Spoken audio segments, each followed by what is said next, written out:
Changement de décor sur le stand X-Tactics. Il s'agit d'une société berlinoise qui fait construire ces bateaux en Pologne, qui fabrique des dinghies et également des petits croiseurs. Là, on est devant le Max 7. On est devant deux bateaux. Il s'agit en fait de la même coque, mais de deux ponts et de deux versions complètement différentes d'aménagement. Une version qui se veut régate avec un cockpit à simple niveau ici, très dégagé et très long. Et une deuxième version baptisée croisière à laquelle on va s'intéresser. On va monter à bord. Voilà donc le Max 7 version croisière entre guillemets. On reste sur un petit bateau de 7 mètres qui est un bateau quand même familial mais sportif. Grosse différence entre les deux versions. Ici on est sur un cockpit à deux niveaux avec des bancs et la possibilité de faire du rappel ici, et un cockpit qui est un peu moins long, 30 cm de moins que notre bateau, qui conserve des dimensions tout de même généreuses. On peut s'asseoir à 4 sans souci, pas trop d'accastillage qui vient gêner les assises, un roof un peu plus large que le roof de la version course qui permet d'avoir une habitabilité un peu plus conséquente. Nous voici à l'intérieur du Max 7.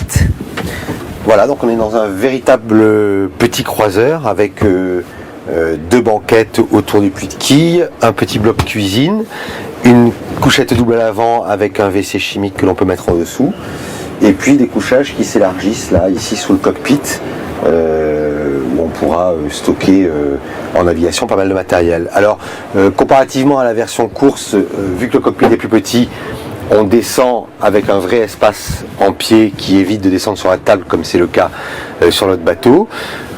Évidemment, lorsque la quille sabre, qui est une quille à bulbe, est remontée, on la remonte par le palanci brun ici, qui est ensuite renvoyé sur le winch. Évidemment, au mouillage ou à l'échouage, on se retrouve avec un intérieur qui est un peu coupé en deux. Mais lorsque le bateau par contre est au port ou en navigation, avec la quille basse, on a un espace ici relativement convivial. Ce qu'on peut reprocher au Max 7 en termes d'ergonomie, c'est le passage vers l'avant ici entre la table et le petit bloc cuisine qui est trop étroit et qui nécessite un petit peu de se contorsionner. Et puis également le traitement ici de la descente avec cette petite marche qui est plutôt bien vue, mais par contre on remarque que les coussins ne reviennent en débord par rapport au plan de la descente, et donc risque de recevoir pas mal d'embrun ou de pluie, ou même lorsqu'on rentre une voile mouillée ou un spi. C'est un point qu'il faudra peut-être regarder, réaménager, peut-être retailler les coussins pour avoir une zone humide plus cohérente avec le programme du bateau.